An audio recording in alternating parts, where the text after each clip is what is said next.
la construcción del proyecto científico, la recolección de datos, la manipulación de esos datos, las decisiones de gobernanza, se realiza en conjunto entre personas que pertenecen a una institución académica, investigadores profesionales, y personas que no necesariamente pertenecen a una institución. Básicamente podemos llamar las personas de a pie, ¿no? Que están interesadas en esos temas de investigación. Es una forma bastante revolucionaria de pensar cómo hacer ciencia y cómo construir conocimiento, y que tiene muchas ventajas, ¿no? Y presenta desafíos muy interesantes. Dentro de esos proyectos hay un tipo de proyectos que se llaman proyectos colaborativos o sistemas de recolección basados en ubicación, donde esa recolección se hace en forma colaborativa. ¿A qué me refiero con esto? Bueno, les voy a presentar algunos ejemplos, ¿no? Aquí, en esta pantalla tenemos 3 ejemplos. Arriba a la izquierda, uno de los proyectos más conocidos de recolección de información sobre biodiversidad, que se llama eNaturalis. Este proyecto se centra en poder recolectar en todo el mundo información sobre biodiversidad, sobre animales, sobre plantas, sobre insectos.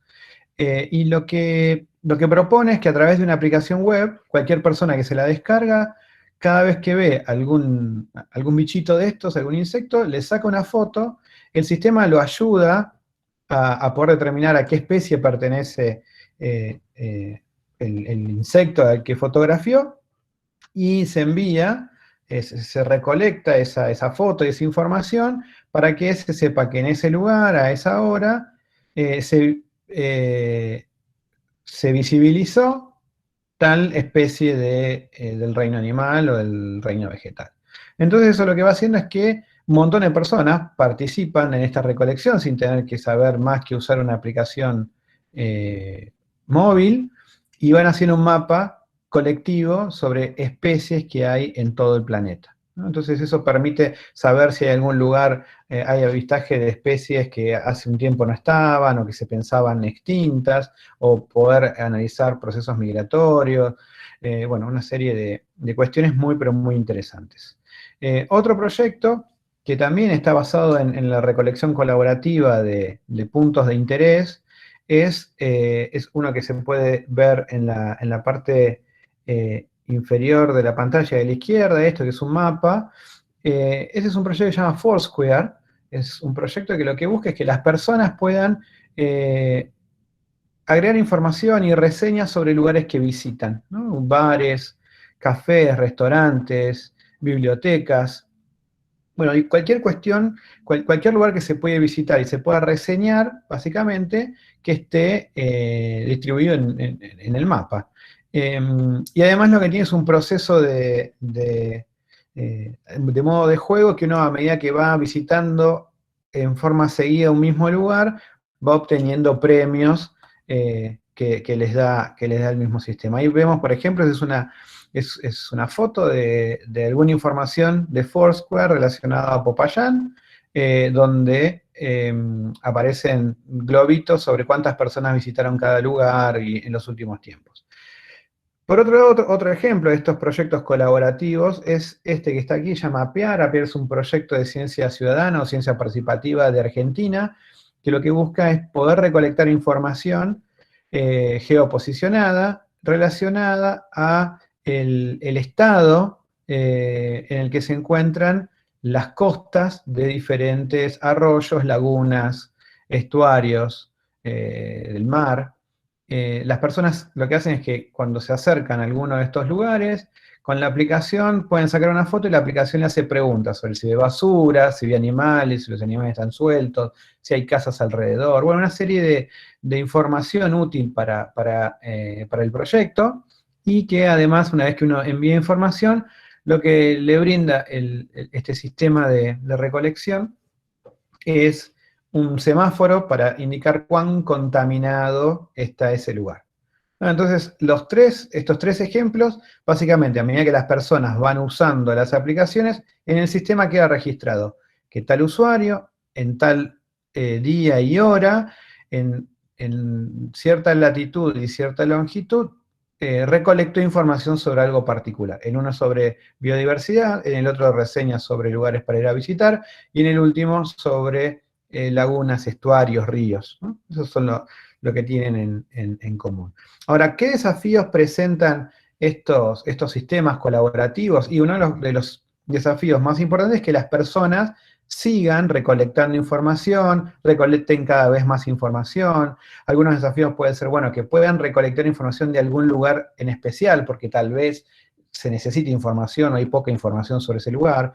Entonces ahí hay una serie de desafíos, de cuestiones relacionadas al proyecto que sería interesante que las personas que se descargan la aplicación y que son usuarios de la aplicación puedan canalizar estas ideas, estas problemáticas, usando la aplicación y ayuden no solo a que ellos disfruten de pasear y de recorrer los lugares, sino también que los proyectos puedan crecer de una mejor manera. Una de las técnicas que hay sobre esto y que nosotros con el que estamos investigando y trabajando se llama gamification, ¿no? ¿En qué consiste gamification? Bueno, básicamente es una metodología, podemos pensarlo de una forma muy, muy rápida, como una metodología que lo que busca es, en un contexto que no fue pensado como un juego, agregar lógicas de juego, agregar recursos propios que son de los juegos. Entonces eso lo que hace es que esa actividad que no estaba pensada como un juego puede empezar a convertirse en algo aún más divertido de lo que ya estaba definido, ¿no? Entonces esta estrategia permite a las personas que se dedican, en este caso a las aplicaciones, que utilizan las aplicaciones, puedan ser motivadas para que hagan cierta acción, ¿no? Entonces, no sé, por ejemplo, movilizarse a cierto lugar, hacer más participación con la aplicación. Y bueno, de esta forma lo que busca la metodología en general de gamificación es que incrementa, así como dice Leslie, el compromiso en lo que se busca estimular. El compromiso en participar más, el compromiso en relacionarse con otras personas, el compromiso en ir a un determinado lugar a sacar una foto, ¿no? Eso es lo que buscamos con esta cuestión de la gamificación. Ahora, nosotros estuvimos trabajando sobre cuestiones de gamificación, aplicar estas lógicas de juegos en actividades colaborativas que no estaban pensadas como un juego, y empezamos a ver que tiene muchas ventajas, muchas cuestiones interesantes, pero algo que vimos es que las estrategias que se utilizan para poder mejorar los juegos muchas veces también requieren, también deben incorporar, tener en cuenta cuáles son las características de cada jugador. ¿Qué significa esto? Y que no todos los jugadores se van a ver igual de motivados con los mismos recursos a lo largo de un juego. A algunas personas les gusta que las acompañen y de una forma un poco más tutelada, más cuidada y con pasitos más pequeños. Otras personas les gusta, por ejemplo, que les presenten desafíos súper extremos o que requieran mayor cantidad de tiempo con la aplicación o que le requieran hacer una proeza, una distancia, recorrer una distancia particular. Bueno, cada persona en el recorrido que hace con la aplicación y en sus vidas empieza a tener diferentes características que en cierto momento algún elemento de gamificación le parece más interesante que otro. Entonces, dentro de ese contexto, antes de eso acá tenemos un ejemplito, por ejemplo, de gamificación para algo que no es un juego, ¿no? ¿Qué es lo que se buscaba en este desafío? Es que las personas utilicen las escaleras comunes y hagan ejercicio subiendo y bajando las escaleras, porque eso motivaba la movilidad y poder hacer alguna actividad física, y que en lugar de usar la escalera mecánica. Entonces lo que hicieron fue, en una escalera común, le pusieron en cada uno de los peldaños una tecla de un piano, o varias teclas de un piano. Y lo que tiene de interesante este juego es que a medida que uno camina por la escalera, cada vez que pisa un nuevo escalón, suena la tecla del piano particular. Entonces va tocando el piano a medida que sube y baja la escalera y pueden jugar con eso. Volviendo, entonces, en esta idea de los juegos, en este caso, el juego del piano era el mismo juego para todos. Pero también podemos pensar que las personas tienen características diferentes. Aquí yo, por ejemplo, les pongo una foto en el que hay tres personas jóvenes haciendo trekking, están las tres en el mismo lugar. están en el mismo espacio, haciendo la misma actividad. Sin embargo, hay algo en particular que es diferente entre ellos. Una característica de la que podemos observar, puede haber muchas más seguramente, es que, por ejemplo, la persona que está al comienzo, a la izquierda, esta persona, tiene pantalones cortos, y las otras personas tienen pantalones largos. Ahora, lo que podríamos pensar es que, bueno, la misma actividad en el mismo clima, en el mismo lugar, a una persona le da más calor que a otras, ¿no? Pero, sin embargo, además de eso, uno puede pensar, bueno, uno puede usar pantalones cortos o pantalones largos, o también lo que puede usar es algo como lo que tiene este muchacho, que es un pantalón largo, pero que acá, no sé si llegan a notar, tiene un cierre, ¿no? ¿Qué hace el cierre este? Lo que hace es que si en algún momento este chico tiene calor, puede mover el cierre de la manga del pantalón y convertir un pantalón largo en un pantalón corto. Entonces adapta el pantalón a una necesidad particular, en un momento particular en el que pasó de sentirse cómodo con un pantalón largo, que después de caminar tiene calor y lo convierte en un pantalón corto. Y después si tiene frío lo vuelve a cambiar. Bueno, ahí estamos viendo de algo que tiene la capacidad de poder adaptarse.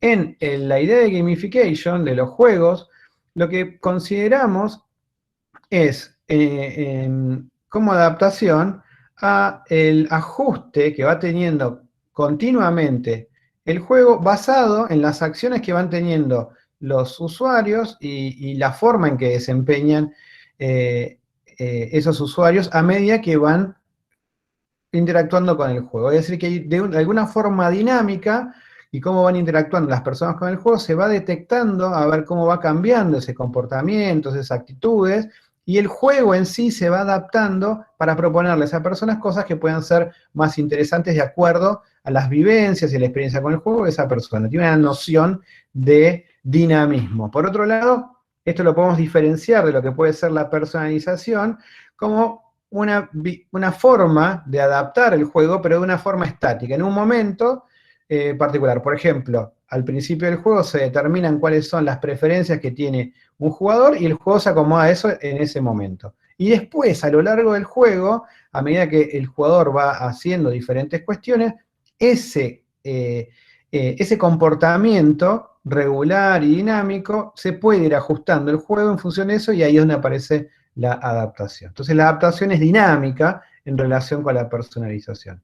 Bueno, en este embrollo de cuestiones nosotros fuimos investigando a ver, bueno, ¿qué es esto de adaptar gamification en diferentes proyectos colaborativos? Y lo que llegamos después de una serie de trabajo de revisión de artículos y análisis sobre los trabajos que habían realizado, es una taxonomía sobre qué tipo de elementos se han ido adaptando, ¿no? En esta taxonomía arrancamos con, bueno, todos los elementos de gamificación, y entre ellos detectamos, por ejemplo, elementos específicos de gamificación como puede ser el uso de agentes. ¿Qué son los agentes?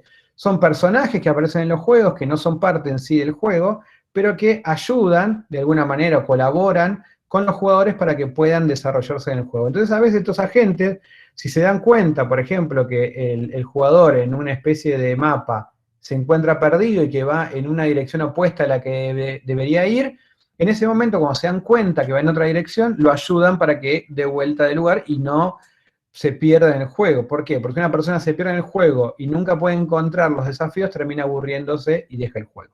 Entonces lo que buscan es, por ejemplo, la atención. Hay algunas adaptaciones que tienen que ver con la generación de contenido. Las armas, por ejemplo, que le aparecen a un jugador, pueden ser diferentes a las armas que le aparecen a otro en relación a lo que le gusta a cada jugador. Si, por ejemplo, el juego detecta que a un jugador le gusta el combate cuerpo a cuerpo, por ahí le aparecen una serie de armas interesantes que son para combatir cuerpo a cuerpo. Y si a otra persona le parece que su actitud en el juego es siempre tratar de tener una posición más alejada, de tener una posición más táctica, por ahí las armas que le aparecen tienen que ver con armas que se puedan utilizar en la distancia. Después, otra cosa que tiene que ver es con las mecánicas del juego, cuáles son las reglas para poder avanzar en el juego. Y alguna de las reglas puede ser, bueno, que la dificultad o el tiempo disponible cambie de acuerdo a la capacidad del jugador. Por ejemplo, si hay una persona que tiene que resolver una cuenta, ¿no?, en determinado tiempo, y el tiempo es mucho más largo de lo que le llevaría resolver la cuenta, achicar el tiempo, o sea, que la misma cuenta la tenga que hacer en menos tiempo, es un desafío porque va a verse obligado a tratar de mejorar su capacidad de cálculo, ¿no? Pero si siempre tiene un montón de tiempo, ya sabe que siempre va a ganar, y una persona cuando sabe que siempre va a ganar y que no tiene ningún desafío, también abandona el juego. Entonces la dificultad y el tiempo puede ir adaptándose. Lo mismo sobre qué acciones puede hacer, ¿no? Si está permitido una u otra acción, si puede hacer cualquier cosa. Entonces, por ejemplo, no sé, si hay una persona que está jugando un juego de autos, por ejemplo, y que constantemente choca, y choca a todos los otros jugadores, y no le pasa nada, no se destruye su vehículo, bueno, ya es demasiado fácil ese juego. Entonces, tal vez lo que empieza a pasar es que no le permitan chocar sin que le pase nada. Entonces, a medida que impacta con otro vehículo, se va rompiendo el suyo, entonces tiene que, como desafío nuevo, además, no solo tiene que ganar, sino sin chocar a nadie, ¿no? Y así pueden ir apareciendo diferentes cuestiones. En estas ideas de colaboración puede ser que la forma en que colabore una persona con otra pueda estar cambiada en las acciones que tiene que hacer uno. Por ejemplo, para poder abrir una puerta se necesitan 2 llaves y uno puede tomar una sola llave. Entonces tiene que colaborar con otro jugador para ayudarlo a que también tenga la llave para la misma puerta. Bueno, hay una serie de cuestiones sobre esta idea de los proyectos colaborativos y la adaptación de los juegos en proyectos colaborativos. En esa búsqueda, además de esta taxonomía, encontramos que, por ejemplo, los desafíos, ¿no?, y la adaptación en relación a los objetivos y los desafíos son los que más elementos, o lo que más trabajos tienen, ¿no? Son 17 en relación de los demás. Entonces nos empezó a parecer también interesante pensar en trabajar un poco sobre qué significa adaptar desafíos en estos proyectos específicos de ciencia participativa y de geolocalización de los que hemos estado hablando. Entonces el camino básico, el camino de investigación de nuestro proyecto incluye poder atravesar estos 3 elementos: a las personas y poder detectar las características de esas personas de una forma particular; los proyectos de ciencia participativa en los que tienen sus desafíos y sus objetivos particulares. Por ejemplo, en lo que se espera es que los cuadrados sean los lugares en los que las personas tomen mayor cantidad de datos, porque por alguna cuestión especial es necesario analizar esta información. Entonces el proyecto puede tener sus propios objetivos. Y por otro lado tenemos una familia de desafíos que hay relacionados a diferentes cuestiones. Por ejemplo, desafíos relacionados al conocimiento personal, desafíos relacionados a la concentración, desafíos relacionados a una forma de incentivo, es batir tu propio objetivo anterior. Hay una serie de cuestiones. Entonces lo que buscamos es ver cómo podemos relacionar estos 3 elementos, y nos planteamos en principio una serie de preguntas de investigación. Una es cuáles son los desafíos que mejor encajan en el sistema de este tipo de proyectos de colaboración, es decir, cuáles son los desafíos que mejor se relacionan entre estos 2. Otra pregunta de investigación es cuáles son los comportamientos de los usuarios. ¿Por qué queremos saber los comportamientos de los usuarios? Para poder describir familias de usuarios en función de sus comportamientos. Si nos damos cuenta que los usuarios tienen una actividad física muy intensa, bueno, buscaremos algún desafío que se cuadre a eso. Entonces, ¿qué características de los usuarios se manifiestan de manera recurrente, ¿no? ¿Qué podemos detectar? Y otra es qué características de las personas mejor encajan en cada tipo de desafíos, ¿no? En esta unión. Estas 2 cuestiones lo que nos llevan es a pensar un proyecto un poquito más global para poder encontrar una metodología general para que esto se pueda hacer de forma automatizada. Yo lo que les voy a contar en principio es en esta relación, ¿no? Así que muy bien. Bueno, ya llegamos a la mitad de la presentación, así que vamos bien con el tiempo. Gracias, Vanessa. ¿Cuál es el enfoque que tenemos? Bueno, el enfoque que tenemos con el que comenzamos este proyecto comienza en obtener a partir de un conjunto de datos de estos proyectos en los que, ¿qué tienen estos conjuntos de datos? Van a tener por cada usuario en qué momento se registró la recolección de una información, en qué latitud, en qué longitud, es decir, en qué momento y en dónde hicieron el check-in, digamos, de la información.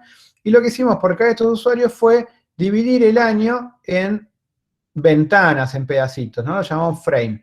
Entonces, por ejemplo, si tenemos un año y lo dividimos en ventanitas de 24 horas, cada frame va a representar un día. Entonces, aquí lo que vamos a hacer en principio es ver, bueno, esta actividad, ¿en qué día cayó? ¿En el 1, en el día 2, en el día 3?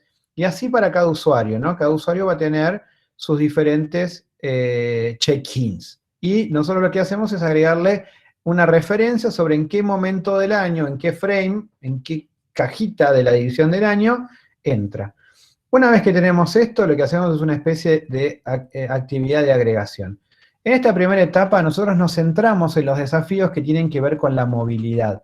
Por ejemplo, desafíos que tienen que ver con la intensidad o con la energía que pueden depositar cada día, es decir, desafíos relacionados a las distancias que recorren, al tiempo que invierten utilizando la aplicación, a esa familia específica de desafíos y también los relacionados al movimiento rítmico, ¿no? A la cuestión temporal con ritmo, que por ejemplo periódicamente realizan la misma cantidad de acciones en la misma distribución. Todos los lunes van al supermercado, todos los viernes van a un bar, el sábado van a una discoteca bailable, ¿no? Entonces eso sería una especie de patrón rítmico que pueden llegar a tener. ¿Qué es lo que logramos con esto? Bueno, lo que vamos a lograr es un nuevo dataset con la agregación en la que tenemos para cada frame de cada usuario, es como que cada usuario va a estar descrito por esta tablita, por este dataset, en el que tiene cada momento del año, por ejemplo, el día 1, el día 2, el día 3, así hasta el 365, y acá contamos, en el día 1, ¿cuántos check-ins hizo? En este, por ejemplo, 2. ¿Cuánto tiempo le llevó a hacer los 2 check-ins? 112 minutos. ¿Qué distancia recorrió? 1 kilómetro, punto 36. ¿Cómo podemos saber esto? Y lo que hacemos es analizar, como tenemos el check-in y la ubicación en la latitud y longitud, podemos saber las distancias que se recorren en un mismo día. Y así tenemos por cada usuario. Acá tenemos 2, pero van a ser para todos los usuarios del sistema. Entonces, como que cada usuario tiene una especie de historia sobre las actividades que hizo. Entonces, ¿cuál es nuestro primer desafío? Nuestro primer desafío es ver si podemos caracterizar cómo son las actividades que realizan los usuarios en general. ¿A qué nos referimos? A ver si de acuerdo a la cantidad de veces que hicieron una recolección, al tiempo que invirtieron y a la distancia, podemos describir como, por ejemplo, esta tríada de cantidad de check-in, de tiempo, de distancia, representa una familia de actividades. Por ejemplo, esto es hacer mucho ejercicio. Y que, por ejemplo, que son todos ceros, es equivalente a no hacer nada, ¿no? Queremos ver si podemos encontrar eso. Entonces, el primer problema es ver si podemos descubrir esta forma de caracterizar cada día. Nosotros lo llamamos descubrimiento de átomos. Cada átomo describe cada día. Y, por ejemplo, uno podría pensar, bueno, se descubren 4 átomos. No sabemos cuántos hay acá, cuántos tipos de actividades hay. Este es un ejemplito, entonces uno sería no hace nada, está parado, camina, corre, ¿no? Son diferentes niveles de intensidad.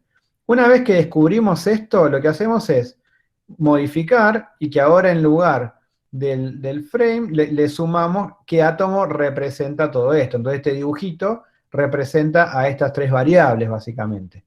Y así vamos a tener por cada usuario de cada pedacito algo.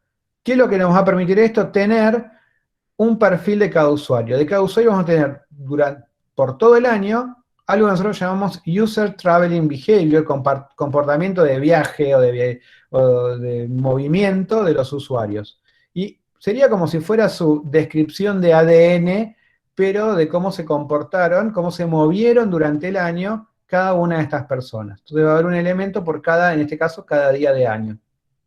Y entonces cada una va a estar descrito de una forma particular. Entonces, ¿qué es lo que hacemos después? Lo que hacemos es detectar lo que nosotros llamamos el problema 2, que es detectar cuáles son los perfiles de usuarios de acuerdo a su UTB, a su ADN. Entonces, ver si los podemos describir en familias de usuarios, ¿no? En otro agrupamiento. Pueden ser 4, pueden ser 5, pueden ser más.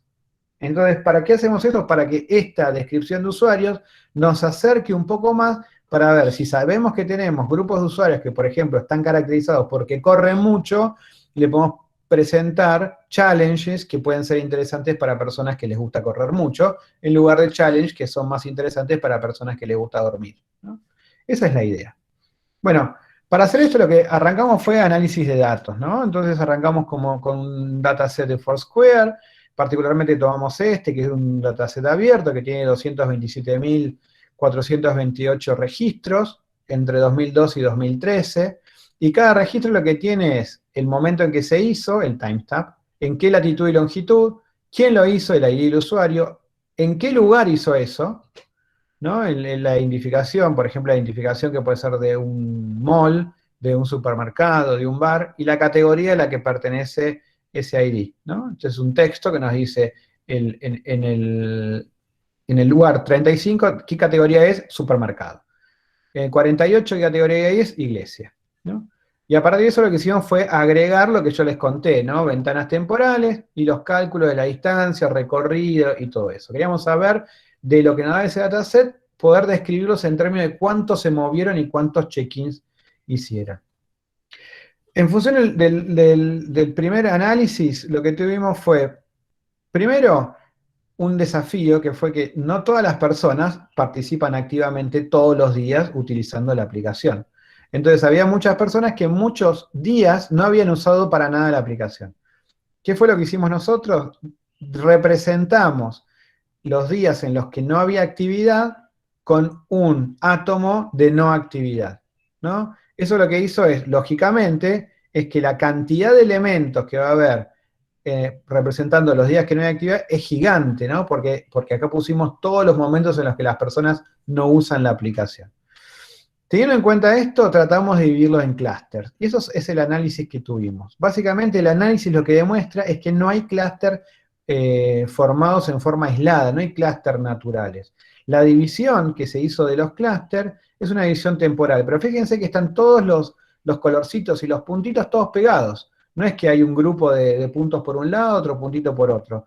Eso significa que no hay una clara división de clúster entre eso. La división es, podamos llamarlo, artificial. ¿Y en función de qué variable? En la del tiempo que están en la aplicación.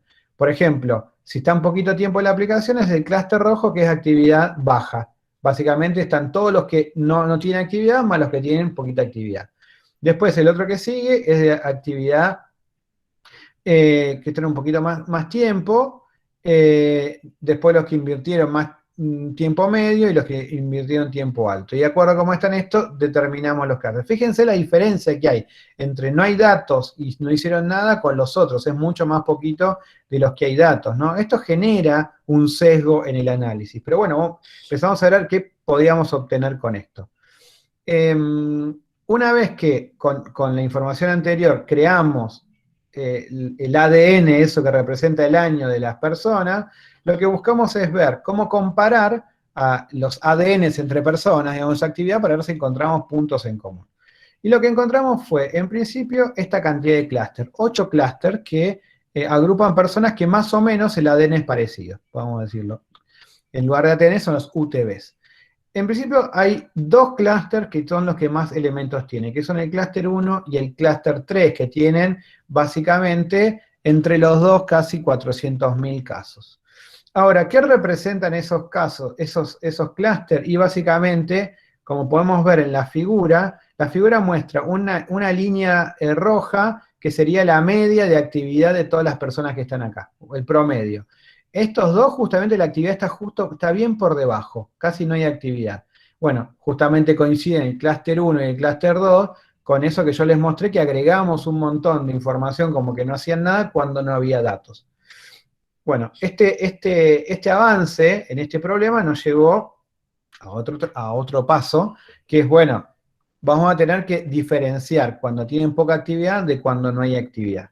Y entonces eso nos llevó a otro enfoque. Diferenciar lo que tiene actividad o el análisis de las personas, teniendo en cuenta cuando no hay información en el sistema y poniendo una marca de que ese día no hizo nada y tener el calendario completo. Entonces teníamos dos formas, nos quedó.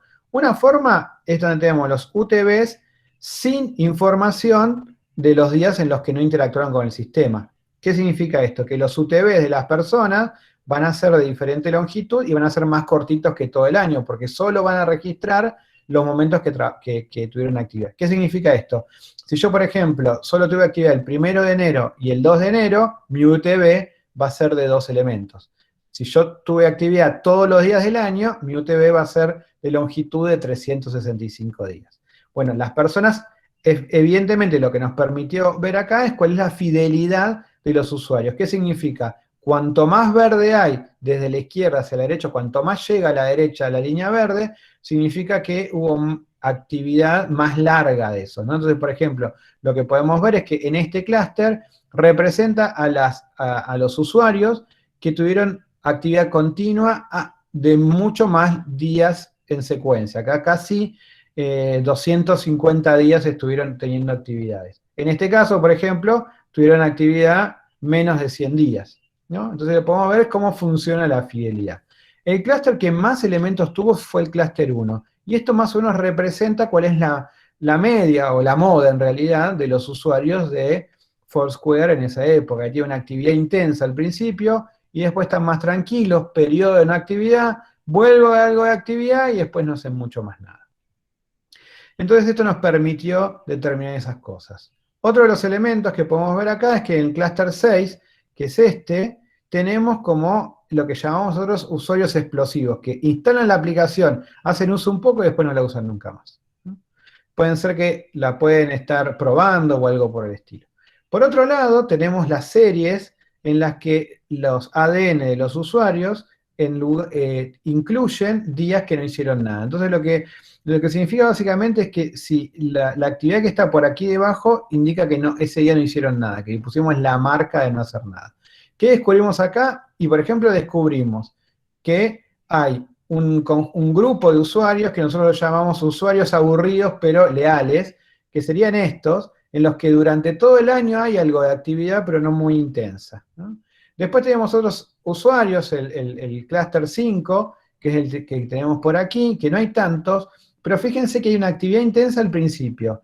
Bueno, esto en el calendario coincide con las vacaciones de primavera de Estados Unidos, una actividad en la que adolescentes y personas jóvenes, universitarios como ustedes, se van de fiesta a la costa.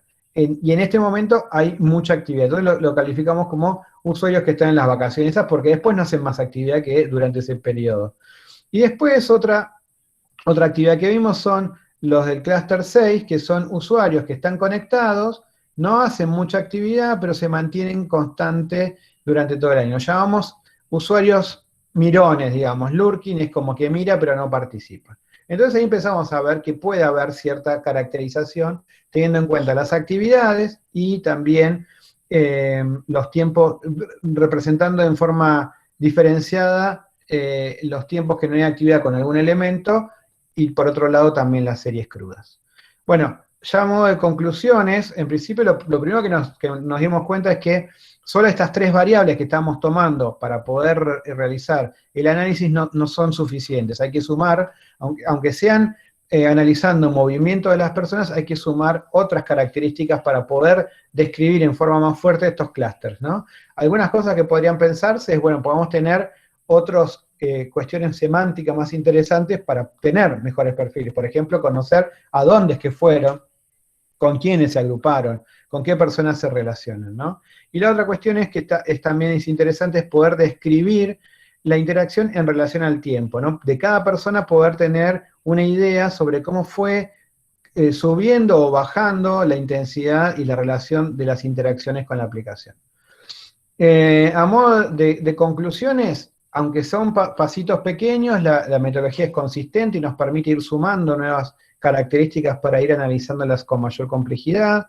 Son los primeros pasos para detectar una estrategia de patrones de actividad de los usuarios. Nos permite presentar un modelo que describe comportamiento y así poder entender estos tipos de usuarios que pueden combinarse con desafíos particulares. Y el uso de series temporales para detectar patrones nos pareció una muy, pero muy buena alternativa en la que vamos a seguir explorando. Aquí le dejo los contactos, bueno, el mío ya se los había mostrado, pero le dejo también el de Mara. Mara Dal Ponte está haciendo su doctorado, este es su tema de doctorado, y también le pueden escribir por si quieren ahondar en el tema. Como trabajo futuro, es bueno, seguir completando ese roadmap que les mostramos, ¿no? Es poder saber cómo poder hacer el binding entre perfiles y desafíos, cómo poder relacionar los desafíos con los proyectos colaborativos, bueno, cómo poder seguir haciendo esa unión que nos parece súper interesante en este proyecto particular. Así que bueno, con esto finalizo, aquí les dejo mi contacto, no quería dejar de hacer mención a la situación actual de Colombia.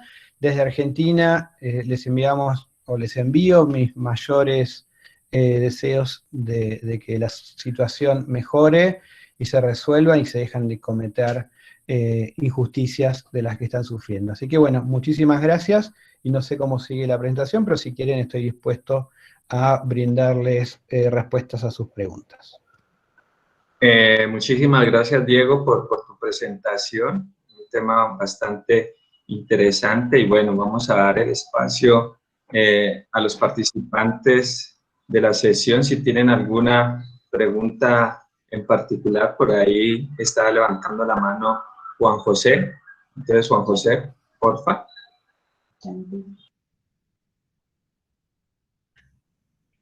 Y Jean-Pierre también pueden habilitar el micrófono y le hacen la pregunta directamente a Diego, porfa.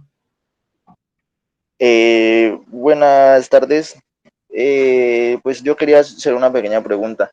Cuando hablaba de la dificultad que tenía cada juego, el sistema cómo se daba por medio como que de qué se puede decir qué niveles o por medio de qué opciones, como que se da cuenta de lo que de qué prefiere el jugador. No sé si me hago entender. Sí, perfecta tu pregunta, gracias Jean-Pierre. Bueno, hay diferentes formas de darse cuenta. Una, digamos, muchas están basadas en poder detectar el error. ¿A qué me refiero con esto? Y que si, por ejemplo, una persona tiene que resolver un puzzle en determinado tiempo y siempre falla, siempre se le pasa el tiempo, ¿no? En dos o tres alternativas, el tiempo se termina antes de que llegue a resolverlo. Bueno, se está dando cuenta, el sistema puede darse cuenta que ese tiempo no alcanza y que es demasiado difícil.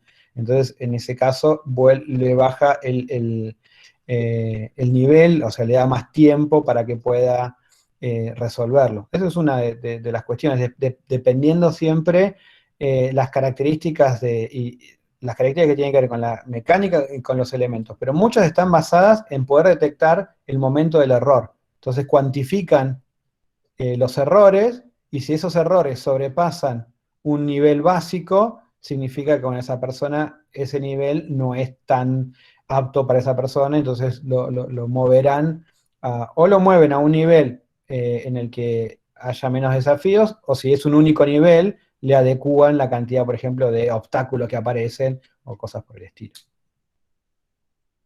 Pero entonces, el sistema sí te daría más de una opción para saber si, pues digamos, uno a la primera veces cuando es un juego, uno como que no se le dificulta un poco. Entonces sí haría más de una opción como para ver si la persona sí es buena en eso o no, pues en ese tipo de juego o Sí, nivel. en realidad, digamos, no necesariamente la opción es explícita. Tal vez vos no te das cuenta.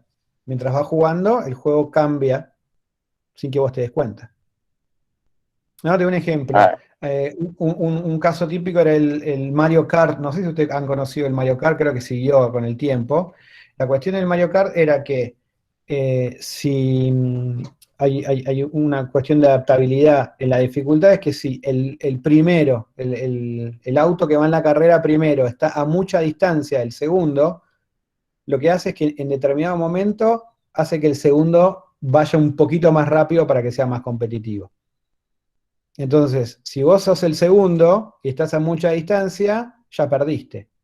No tiene más sentido para vos jugar. Esa dificultad es demasiado alta. Entonces lo que hace en la misma carrera es que te tironea vos no te das cuenta, pero mágicamente tu auto parece que fuera más rápido y te pones a una distancia que en función de las maniobras tendrías la chance aún de poder pasarlo. Con una física real nunca lo alcanzarías. Ah, listo, muchísimas gracias. De nada. Muchas gracias, Jean-Pierre, por tu pregunta. Ahora creo que por ahí está Juan José también, que quiere hacer una pregunta. Ah, es que estaba viendo mal la mano, la manito levantada. Bueno, Diego, yo sí quería preguntarte algo con respecto, o sea, detrás de esa parte de saber qué elementos se tienen en cuenta para hacer la adaptación, ya en la parte técnica se define algún tipo de modelo para poder establecer como que bajo qué circunstancias se va a mover esa adaptación, eso se modela o cuál es como el producto para poder establecer bajo qué parámetros de adaptación van a estar pues las personas que están interactuando ahí, ¿no? Ujú. Sí, esa parte, digamos, yo no la conté, pero sí, hay que modelar, tiene como diferentes aspectos aquí, pero podemos pensar en la combinación de dos modelos. Por un lado, el modelo para poder definir el comportamiento de los usuarios, que es lo más cercano a lo que yo mostré, ¿no? Poder encontrar un modelo. En nuestro caso, que está basado en regresión, es poder ver si el modelo emerge de los datos que hay, ¿no? En lugar de definirlo en forma preliminar. Y por otro lado, con el tema de los, en este caso puede ser de los challenges o de cualquier elemento de gamificación, también tiene que haber un modelo que describa ciertas características de esos elementos. Por ejemplo, en el caso de los challenges, algo en lo que está descrito en la literatura y que es necesario que modelar como característica es poder, es poder definir qué aspectos movilizan en los usuarios, si movilizan cuestiones de felicidad, si movilizan cuestiones que tienen que ver con cómo desafiarse personalmente. Entonces, en función de esas cuestiones, una forma de poder encontrar ese binding, ese matching entre esos modelos, es poder, digamos, tenemos alguna cuestión que puede ser con heurística y con expertos en ver, bueno, a cada jugador cuál de todos estos desafíos les parece que se adecua mejor, y en función de esas personas determinar, ok, si esta persona pertenece a tal perfil de usuario, nos permitimos generalizarlo y ver qué sucede. Esa puede ser una, y la otra puede ser basado en casos también, en datasets gigantes, como los que queremos ir analizando, pero con dataset, en este caso de challenges y en otros juegos, que eso también tenemos la posibilidad de poder verlo. Con esta última aproximación también empezaríamos a hacer una versión que emerjan posibles modelos de challenges y ver cómo encajan con los primeros. De todas maneras, estos son los puntos en los que estamos investigando, entonces lo que tenemos son más preguntas que respuestas, ¿no? Vale, Diego, muchas gracias. No sé si haya más preguntas. Bueno, Diego, te agradezco por tu presentación y también les presentamos disculpas por los inconvenientes que tuvimos al inicio. Me azaré un poco, pero bueno, ustedes saben que son cosas que no podemos manejar nosotros, pero bueno, la idea fue que pudimos sacar adelante esto. Te agradezco, Diego. Muchas gracias por tu No hay problema, muchas gracias. Me quedo por acá.